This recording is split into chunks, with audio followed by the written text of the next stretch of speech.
주인을 기다리는 종의 자세라는 제목으로 말씀드리겠습니다.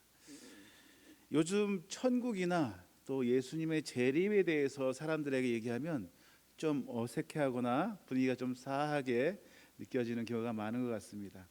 지금 현 생활도 살아가기 힘든 이 시대에 우리가 천국을 어떻게 논하느냐 이렇게 얘기하는 사람도 있고, 이렇게 얘기하면서 점점점 교회 밖에서뿐만 아니라 교회 내에서도 천국이나 또 예수님의 재림에 대해서 얘기하는 것이 줄어들고 있지 않을까라는 생각을 하게 됩니다. 그래서 우리는 주님이 오신다는 것을 알고 있지만 그것을 이렇게 드러내는 경우가 많이 없는 것 같아요. 우리가 예수님의 말씀을 믿는 이 우리의 삶을 하루하루 허투루 살아갈 수 없다면 그 이유는 바로 주님은 반드시 오신다는 그 약속을 믿기 때문입니다.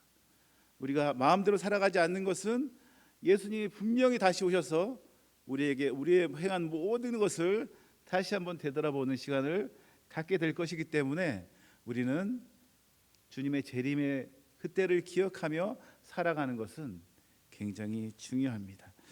오늘 말씀 전하기 전에 제가 노래를 하나 좀 준비를 했습니다. 제가 부르는 건 아니고요.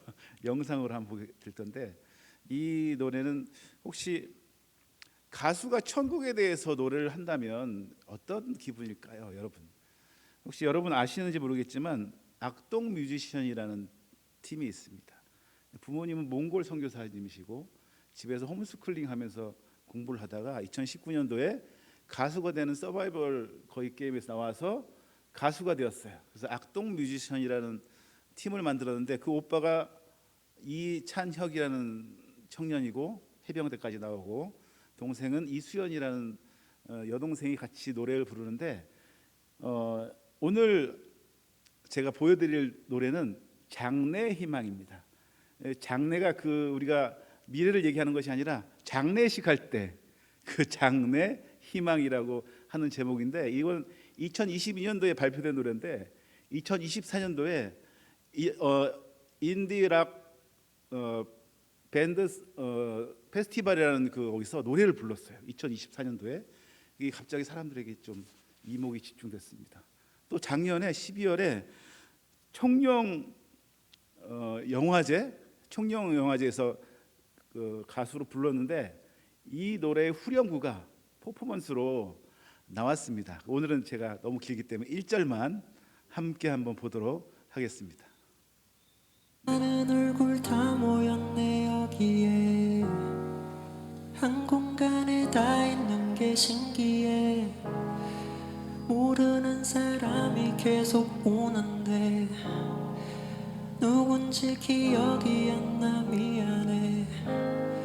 종종 상상했던 내 장례식에 축하와 환호성 또 박수갈채 가있는 파티가 됐으면 했네. 왜냐면 난 천국이기 때문에. 오자마자 내 몸집에 서너 배 커다란 사자와 친구를 먹었네. 땅 위의 단어들로 표현 못해. 사진을 못 보내는 게 아쉽네. 모두 여기서 다시 볼 거라는 확신이 있네.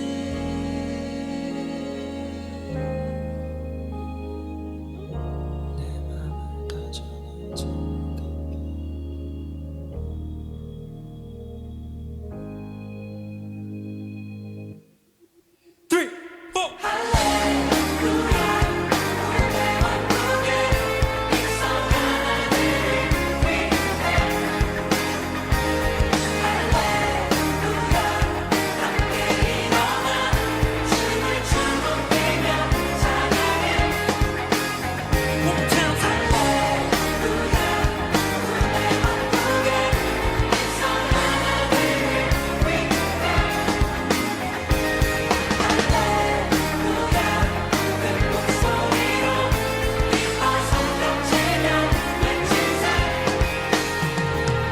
네, 됐습니다. 지금 막 손 흔들면서 노래를 앞에서 막 같이 불렀던 사람들이 믿지 않는 사람들이었어요. 인디밴드 페스티벌에서 나왔던 장면이기 때문에 믿는 사람들 집회 가서 저 노래를 부른 게 아닙니다. 믿지 않는 사람들 앞에서 노래를 불렀는데 할렐루야라는 말이 나오고 나는 지금 천국에 가 있다는 얘기를 하고 이런 얘기를 노래로 이렇게 부른 것을 보면서 이 몽골 선교사 자녀이기 때문에 어릴 때부터 이렇게 성경적으로 교육을 시켰기 때문에 그런 마음이 있었겠지만 이 나이가 들어서도 천국의 소망을 갖고 있구나라는 생각할 때 굉장히 저는 깊은 감동이 되었습니다. 나이가 들면서 천국에 대한 소망을 점점 가지고 있는 것이 좀 흐릿하고 현실이 안주하는 삶이 내 앞에 자주 있음을 보게 됩니다. 다시 한번 우리가 천국의 소망을 가지고 살아가는 저와 여러분이 되었으면 좋겠습니다. 천국의 소망이 생기십니까? 예수님이 재림하든 우리가 천국에 가든 분명히 두 가지 중에 한 가지는 분명히 일어날 것입니다. 주님이 바로 오시겠다 하신 그 약속을 믿으며 기다리는 우리들은 과연 어떤 모습으로 사는 것이 과연 주인을 기다리는 종의 모습으로 살아가게 될까요? 어떤 모습이 바로 주님이 원하시는 종의 모습일까요? 첫 번째입니다. 따라하시겠습니다. 깨어 있어야 합니다. 37절을 한번 한 목소리로 읽어보도록 하겠습니다. 시작. 주인이 와서 깨어 있는 것을 보면 그 종들은 복이 있으리로다.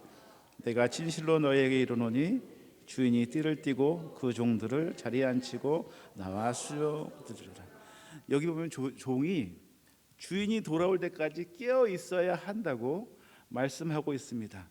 말씀해 보면 주인이 혼인집에 갔다가 돌아온다고 얘기하고 있습니다.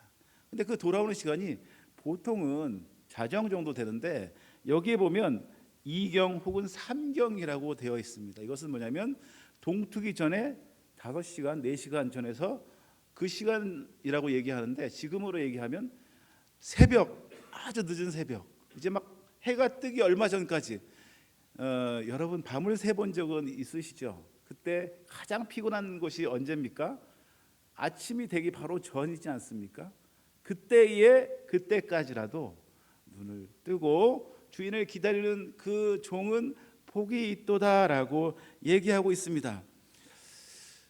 제가 우리 교단에서 이단이라고 얘기하는 그 단체가 있습니다. 다락방이라고 있는데요.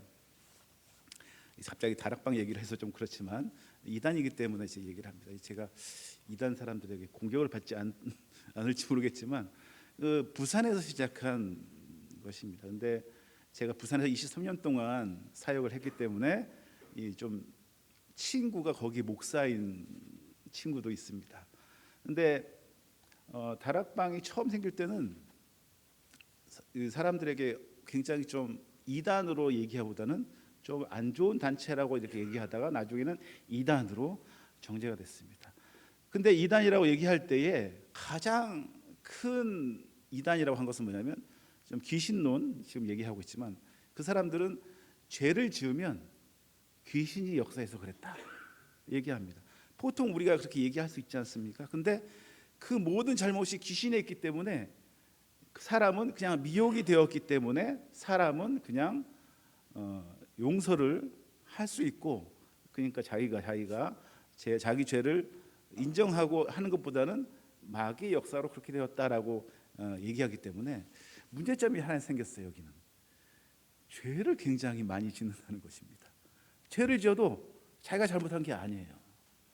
귀신이 그렇게 역사를 했기 때문에 그렇게 되었다고 얘기를 하는 거죠. 근데 이 단체는 굉장히 전도를 열심히 합니다. 엄청나게 열심히 해요. 근데 전도밖에 안 합니다. 뒤에 뭐 양육이나 뭐 이런 뭐 그런 것보다는 오로지 전도밖에 안 하는데, 그러다 보니까 어떤 일이 있냐면 기존 교회들이 전도를 안 한다고 막 정죄를 하기 시작해요.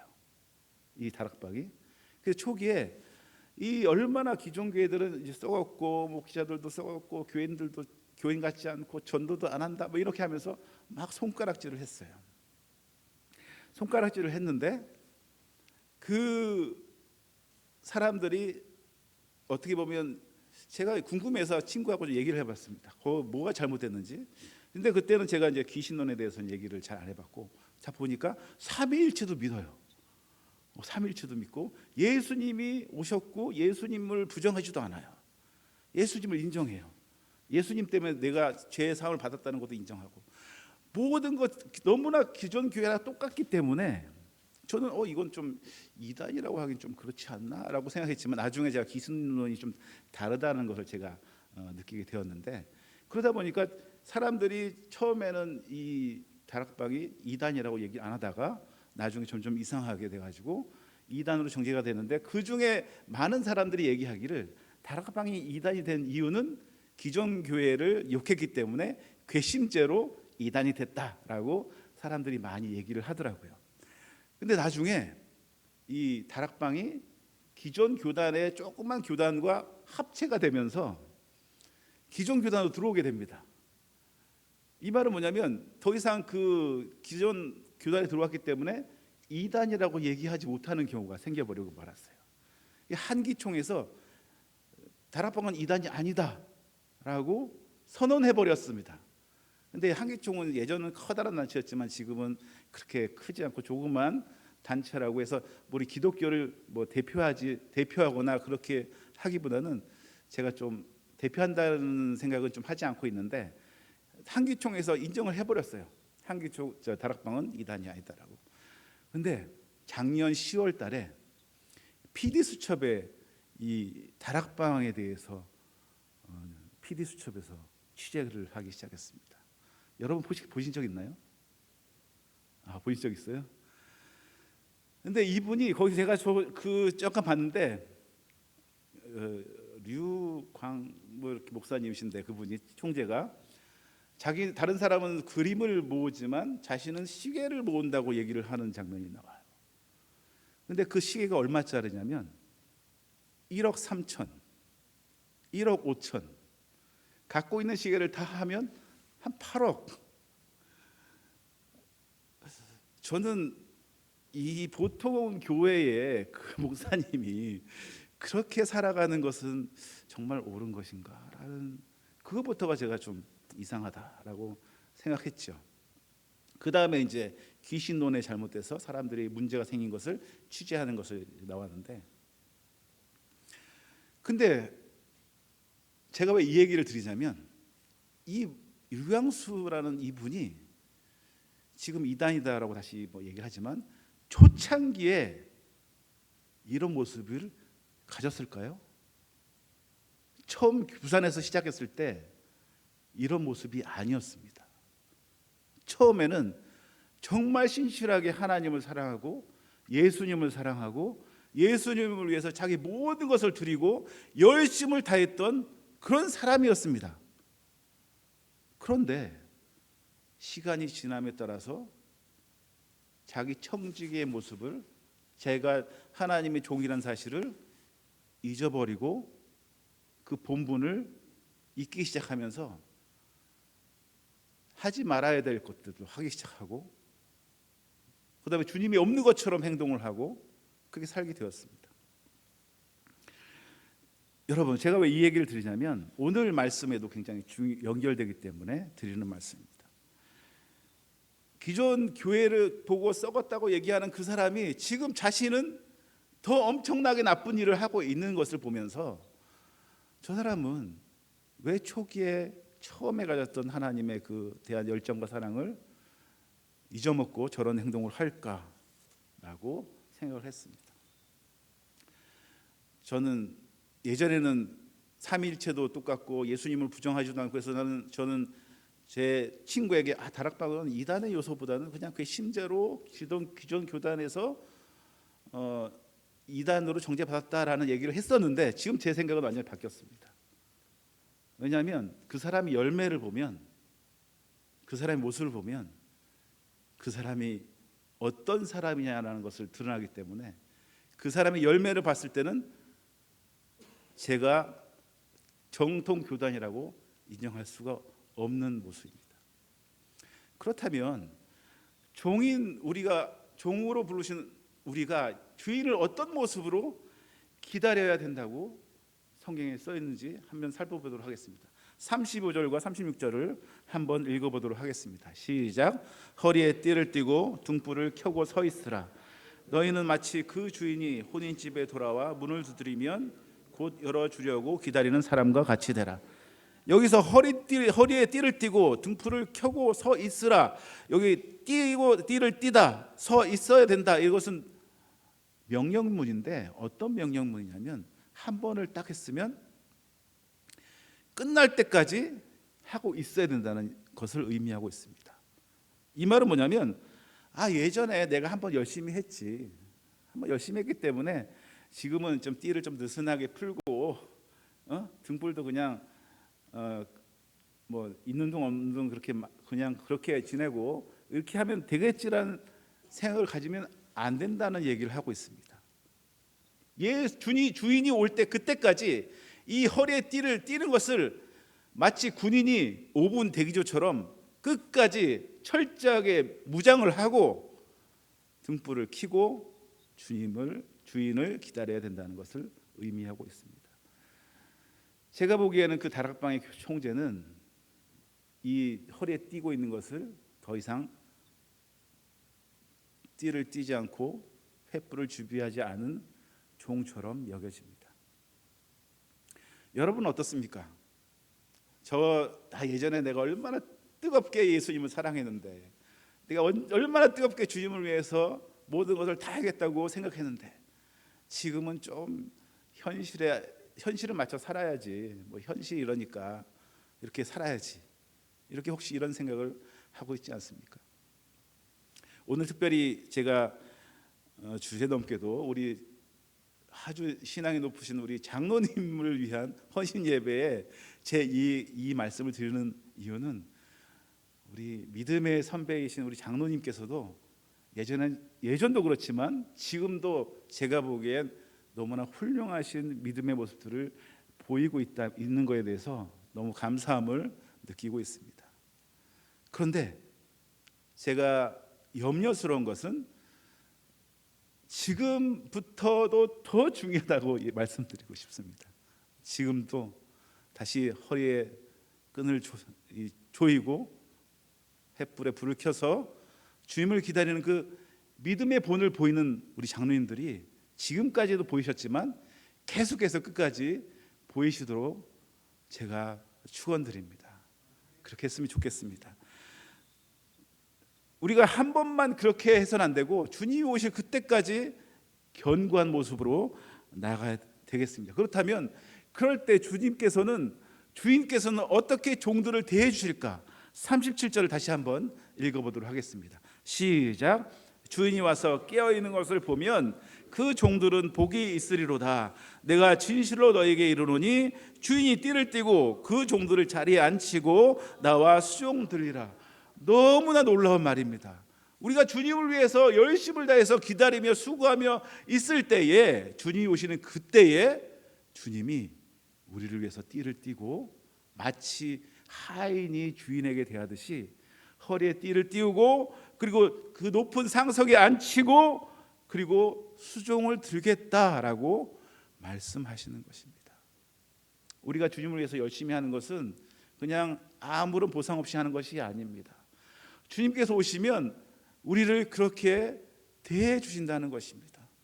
우리의 눈물을 닦아 주시고 우리의 슬픔과 힘듦을 다 껴안아 주시고 주님께서 위로해 주시며 우리를 커다라신 품으로 안아 주신다는 말씀입니다. 얼마나 놀라운 말씀입니까? 다시 말해서 우리가 주님의 재림을 기다리며 끝까지 충성스럽게 믿음 생활을 해간다면 주님께서는 우리에게 커다란 상급으로 함께 해주신다는 사실을 믿어야 합니다.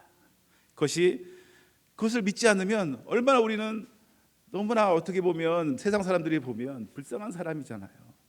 이렇게 좋은 주일에도 교회에 나오고 놀러 가지 않고 또 돈벌이 하는데도 정직하게 하지 않으면 커다란 돈을 벌 수 있는데 정직하게 행하고, 이렇게 보면 세상 사람이 볼 때는 굉장히 좀 어리석게 보이지만 하지만 주님께서는 모든 것을 알고 계신다는 사실을 꼭 기억해야 되겠습니다. 두 번째입니다. 주인을 기다리는 종의 모습은 어떤 자세로 있어야 될까요? 따라하겠습니다. 준비하고 기다려야 합니다. 39절과 40절을 한번 읽어보도록 하겠습니다. 시작. 너희도 아는 바니 집주인이 만일 도둑이 어때 이를 줄을 알았더라면 그 집을 뚫지 못하게 하였으리라. 그러므로 너희도 준비하고 있으라. 생각하지 않은 때에 인자가 오리라 하시니라.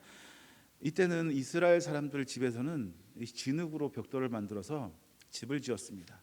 그렇기 때문에 여러분도 아시다시피 중풍병자에 걸린 그 친구를 구하기 위해서 지붕에서 지붕을 손으로 뜯을 정도로 쉽게 집을 지었습니다. 도둑은 정문으로 오지 않습니다.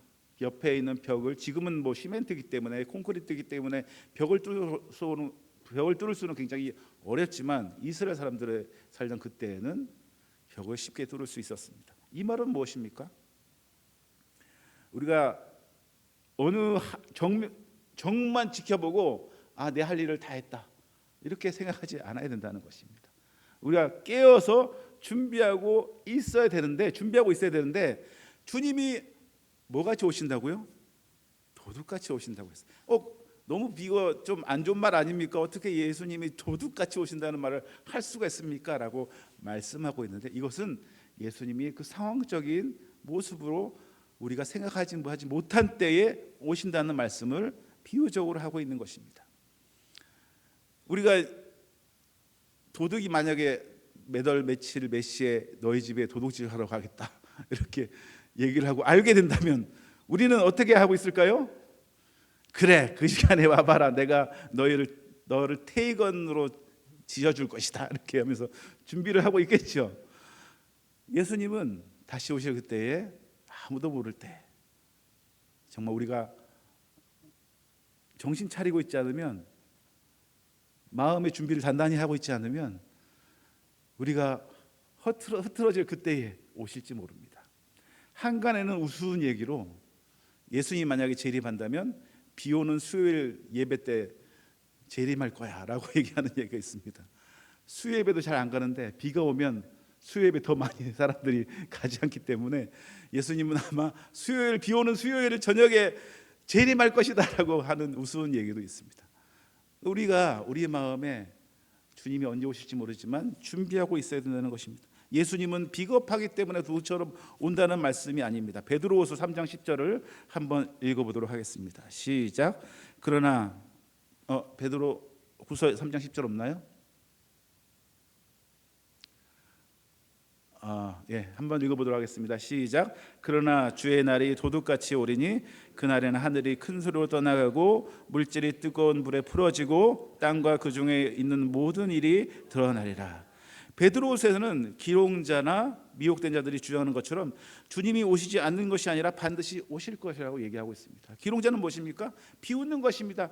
예수님 온다고 사람들이 비웃습니다. 이 비웃는 사실이 지금 현대에도 있지만 이미 베드로후서를 썼던 그 당시에도 예수님은 오지 않을 거라고 사람들이 비웃고 사람들을 무시하고 사람들이 잘못된 일이라고 얘기를 했던 기롱자들, 그리고 미혹된 자들이 그렇게 득실했던 그 베드로후서를 썼던 그 당시에도 베드로는 예수님은 반드시 올 것이고 도둑같이 이를 것이라고 얘기하고 있습니다.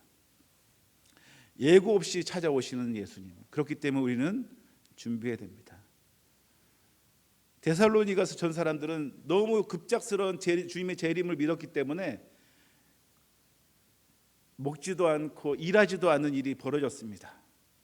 그래서 데살로니가후서에 보면 일하지 않으면 먹지도 말라라는 얘기가 나온 것이 너무 임박한 주님의 재림을 믿었기 때문에 그런 일이 벌어졌다고 얘기합니다. 우리는 마음으로는 주님이 언제 재림할지 모르니까 항상 준비하는 마음을 가지되, 사업은 100년 후에 예수님이 오실 것처럼 사업은 그렇게 준비하시고 마음은 주님이 당장 오실 것처럼 생각하고 살아가야 된다는 것입니다.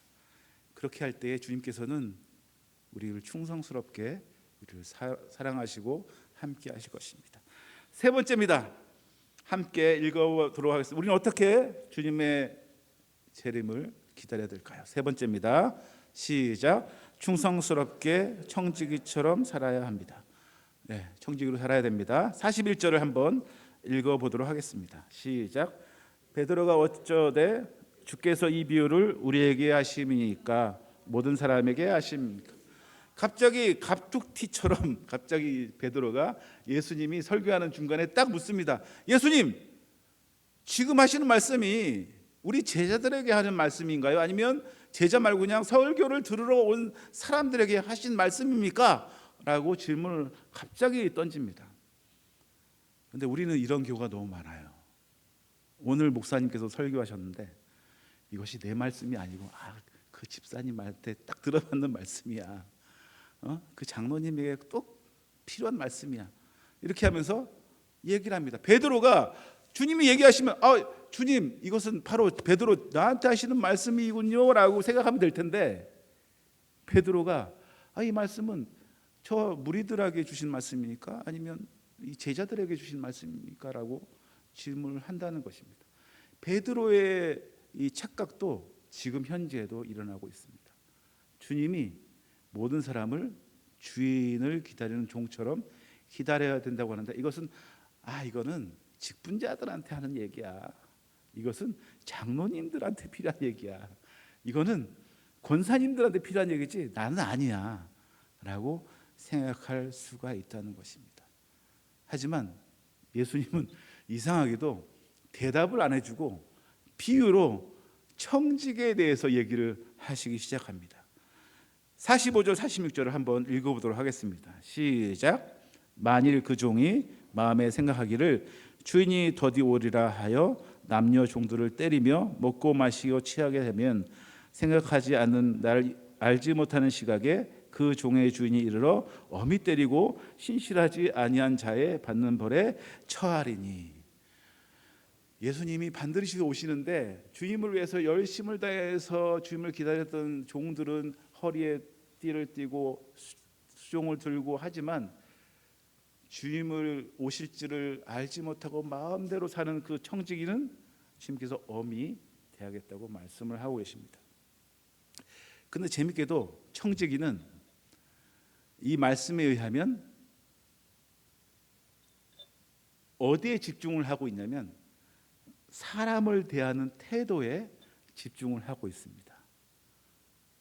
주님이 오시는 이 청지기 역할을 사람들에게 어떻게 대해야 되느냐라고 얘기하는 거에 집중을 하고 있다는 사실입니다. 45절에 더디 오리라 하여서 남녀 종들을 때리며 먹고 마시고 취하게 되면, 여기서 보면 자기의 열심을 다해서 주님을 섬기기보다는 자기가 어떤 자리에 있기 때문에 내가 이 정도 대접을 받아야 돼. 그러니까 너희들은 나한테 섬겨야 돼. 내지는 너희는 나와 달라, 급이 달라, 이렇게 생각하면서 그 사람들이 잘못하면 꾸짖고 야단치고 하는 분들이 저는 봤습니다. 직분이 직급인 줄 알고 있는 분들이 많더라고요. 집사보다 권사가 높고 집사보다 장로가 높고 그 직분이 주님을 위해서 사람들을 섬기면서 주님이 주신 직분임에도 불구하고 그것을 잊어먹고 나는 이 정도의 직분이기 때문에 대접을 받아야 돼라고 생각하는 사람을 저는 봤습니다. 심지어는 목회자들도 그런 사람이 있더라고요. 이제 막 들어온 처음 신학대학원을 졸업한 사람들을 정말 그 직장에서 말단 직원을 대하는 것처럼 함부로 얘기하고 함부로 대하고 심지어는 폭력을 가하는 것까지 저는 봤습니다. 저는 이건 굉장히 용서받지 못할 것이라고 생각합니다. 왜냐하면 선한 청지기라고 할 수가 없거든요. 청지기는 무엇입니까? 주임을 기다리는 마음으로 사람에게 어떻게 대하느냐에 따라서 그 사람을 평가한다는 것입니다. 오늘 말씀에는 오늘 제가 올려졌지 않았지만 거의 마지막 날에 마지막 줄에 이렇게 얘기하고 있습니다. 제가 한번 읽어보도록 하겠습니다. 45절입니다. 만일 그 종이 마음에 생각하기를 주인이 더디 오리라 하여 남녀 종들을 때리고 먹고 마시게 취하게 되면 생각하지 않은 날 알지 못하는 시각에 그 종의 주인이 이르러 엄히 때리고 신실하지 않은 자에 받는 벌을 처하리니 47절 48절이 좀 제가 읽어보도록 하겠습니다. 주인의 뜻을 알고도 준비하지 아니하고 그 뜻대로 행하지 아니한 종은 많이 맞을 것이요 알지 못하고 많은 일을 행한 종은 적게 맞으리라. 무릇 많이 받는 자에게는 많이 요구할 것이요 많이 맡은 자들에게는 많이 달라 할 것이니라. 주님이 주시는 그 청직의 역할은 주님을 위해서 열심을 다해서 봉사할 것이지 이것이 나의 직급이라고 잘못 판단하여서 하나님이 원하시는 삶을 산다면 주님께서는 많이 맡은 자에게 많은 것을 요구할 거라고 얘기하고 있습니다. 그 말은 저에게도 굉장히 조금 두려운 마음입니다. 저도 어떻게 보면 주님을 위해서 산다고 하고 목사가 되었고 많은 것을 맡은 사람이기 때문에 그렇습니다. 말씀을 좀 정리하도록 하겠습니다. 우리가 주님을 위해서 기다리는 사람이라면 깨어서 기도하고 준비하고 기다리고 그리고 사람을 충성스러운 청지기로 살아야 되는데 사람을 어떻게 대하느냐에 따라서 그 사람이 충직한 청직이냐 그렇지 않느냐의 판가름을 날 수가 있습니다. 하나님이 주신 자원들이 많이 있습니다. 시간도 있고 재능도 있고 물질이 있습니다. 이것이 주님을 위해서 우리 사랑하는 성도님들을 위해서 사용해야 될 것입니다. 우리 삶을 좀 살펴봤으면 좋겠습니다. 나만 위해서 사는 것이 아닌가, 내가 편하려고 사는 것이 아닌가, 나 때문에 주님이 있어야 되는 것이 아닌가, 혹시 이렇게 착각을 하며 살고 있지 않습니까? 그렇지 않습니다. 우리는 늘 깨어서 살아야 되고 사명을 알고 살아야 되고 주님의 뜻인지 무엇인지 늘 생각하며 살아가야 됩니다. 그것이 바로 주님이 원하는 종의 모습일 것입니다. 말씀을 맺겠습니다. 주님은 반드시 오십니다. 아멘입니까? 아멘입니다. 주님은 반드시 오십니다. 그분을 기대하며 기다리는 삶을 살아야 하겠습니다. 언제 오실지 모르지만 갑자기 오실 것입니다. 그때 우리는 당황하지 않고 주님을 기쁜 낫으로 반겨드릴 수 있도록 우리 마음을 동이고 우리 몸을 준비하고 주님을 기다려야 되겠습니다. 주님의 재림을 기다리는 그 선한 청지기처럼 주님을 위해서 열심을 다하고 사람들을 섬기며 우리가 갖고 있는 시간과 재능과 이 물질들을 다 사용하여서 교회와 우리 사랑하는 성도님들을 위해서 사용하는 선한 청지기로 섬길 수 있는 삶을 살았으면 좋겠습니다.